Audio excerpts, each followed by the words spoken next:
The first game the WNBA will broadcast will be the Indiana Fever hosting the Chicago Sky. In case you've forgotten, that means Caitlin Clark and Angel Reese will face off to get the 2025 campaign started the right way. Caitlin Clark is probably hoping the WNBA views her as more than just a cash cow with the release of the new season schedule. As expected, the season opener will feature Clark versus Angel Reese, knowing this rivalry will grab attention and increase ratings. Mitchell is going to come back. Now, I believe Kelsey Mitchell's coming back anyway. I have, but nonetheless, that's given people a little something to get excited about because I think it's important that they keep their big three. Let's be real. Angel Reese isn't winning this first game. Why? Last season, she spent more time with drama than focusing on her game. Her highlight reel was full of antics and aggression, while Caitlin Clark has been dominating the court, leading the league, and changing the game. Fans aren't tuning in for Reese's drama. They're excited to watch Clark, the real star who's taking the sport to the next level. And who can blame them? The hype around this matchup is huge.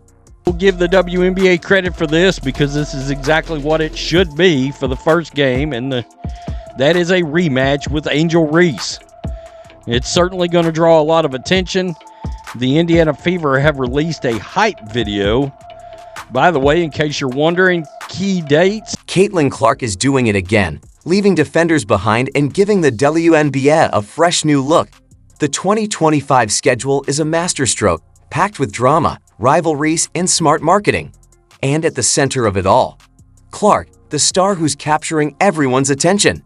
I think that we saw last season in this Rookie of the Year race that Caitlin pulled away quickly from Angel Reese when it came to skill. Caitlin Clark didn't just join the Indiana Fever, she's taken the whole league by storm.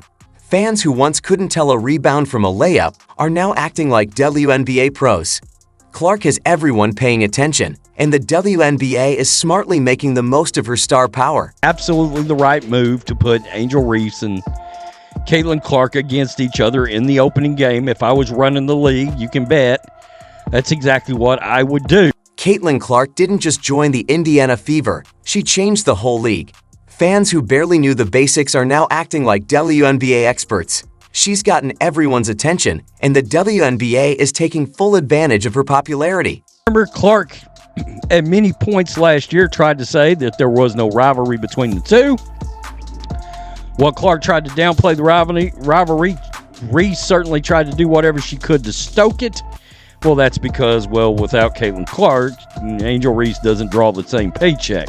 The numbers speak for themselves. The WNBA is expecting over 2 million viewers for the season opener. Big, but not surprising when you considered that Clark's game in New York last season broke ticket sale records, pulling in over $2 million. She's a true phenomenon. The league knows it, the fans know it, and even Angel Reese probably knows it, though she'd never admit it. There's even talk that Reese's big paycheck is linked to Clark's stardom. If that's true, it's only making this rivalry even hotter. Really the best way to stoke a rivalry, but then again, Reese is not above doing something classless. Good job, Outkick. It's the perfect way to fuel a rivalry, though Reese isn't afraid to push boundaries to keep things heated. Great job, Outkick. This is the ultimate clash of personalities.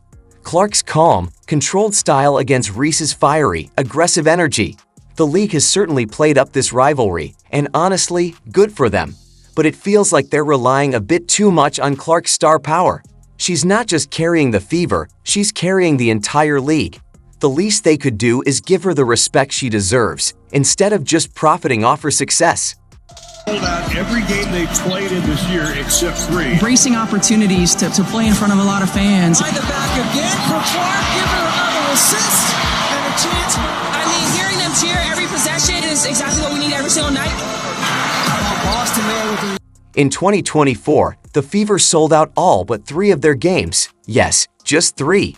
Over 168,000 fans packed the stands to watch Clark dominate, and we're not just talking about local fans. People traveled from all over the world, some coming from as far as 9,000 miles away just to see her play. It's almost an obsession, and honestly, the WNBA should be thanking her for bringing this kind of attention. Already a gift made of Caitlin Clark and State Farm. It's pretty cool, actually. The Indiana Fever are my favorite show. I can't wait for the upcoming. Clark is turning the league into a cultural sensation. The Fever's merchandise is flying off the shelves like it's Black Friday every day. Fans who didn't care about the WNBA a year ago are now loyal supporters, all thanks to her. The league has finally found its star, someone who makes even casual viewers stop and ask, who's this Caitlin Clark everyone's talking about? She's bringing in new fans, creating buzz, and giving the WNBA a much-needed image boost. Honestly, pretty good. Pretty good. Still, you have to wonder, is the league really giving Clark the recognition she deserves? Or are they just treating her as the cash cow that keeps delivering? This season is key for the Fever. With Stephanie White stepping in as head coach, there's hope she can bring some much-needed structure to a team that really needs it. Hopefully having a real coach will make a big difference. That's right. We can all thank God that we're moving on from Christie's sides and we're getting Stephanie. A stronger defensive identity? Absolutely. Clark can't do it all on her own, though she's almost proving she could. The Fever need to build a stronger roster and provide real support if they want to turn her star power into wins. And let's not forget the big question, can the Fever's opening game hit 3 million viewers? It's a bold target, but if anyone can make it happen, it's Clark. Is electric. Draws two in the corner. Hole. We're seeing here, and that's why it's been so fun to cover the Fever and the Fever fans across the country and other WNBA. But wait, Clark and Reese aren't the only storylines this season. Enter the Golden State Valkyries, the league's exciting new expansion team. They'll make their debut on May 16, 2025, against the Los Angeles Sparks. The Valkyries are like the cool new kid in school, showing up with the freshest sneakers and instantly stealing the spotlight. With GM Ohan Yenin and head coach Natalie Nakast gearing up for the expansion draft in January and the free agent window opening in February, they have a real chance to build something special. And don't forget, it's the Bay Area. Those fans are fired up. If the Valkyries play their cards right, they could quickly become the league's next big hit. Already, I can see what the WNBA is trying to do here. They're trying to create this mini in-state rivalry between the Los Angeles Sparks and the Golden State Valkyries, because these are also two teams, you guys, realistically, that probably still won't be great in 2025. The WNBA has packed the schedule with can't-miss moments, starting with exciting matchups from the very beginning. Free agency starts on February 1st, setting the stage for roster shakeups. The draft on April 14th will bring in fresh talent, and by May 16th, the season kicks off, shaping up to be one for the books. Every game, every date, every move feels carefully crafted to build drama and keep fans engaged. Would that game draw 2 million, 2.5 million? Could it draw 3 million? That's going to be some of the questions that we're going to be starting to ask. It's going to be very interesting to track the attendance, track the rating. The New York Liberty are finally getting their moment to shine, and it's about time. On May 17th, 2025, they'll raise their first ever championship banner before facing the Las Vegas Aces at 3:00 p.m. ET. With Brianna Stewart leading the charge, they're looking just as formidable heading into 2025. Sure, she's technically an unrestricted free agent, but let's be real, she's not leaving New York. She's the queen of the Liberty Kingdom, and unless someone shows up with a truckload of cash, she's sticking around to defend that title. And then they have the Las Vegas Aces going up against the New York Liberty, two teams that I'm pretty sure hate each other. And then we have the Seattle Storm going up against Phoenix, who are also two teams that I don't think are too fond. Now, let's talk about the Aces. The 2024 season wasn't their best. They finished fourth and were knocked out in the semis by, you guessed it, the Liberty. It wasn't just a disappointing year, it was a wake-up call. The Aces are dealing with a classic WNBA problem, relying too much on their star players and overlooking the need for depth. Kelsey Plum, a key player, is heading into unrestricted free agency, and unlike Stewart, her future is uncertain. If the Aces don't strengthen their bench, 2025 could be another tough season.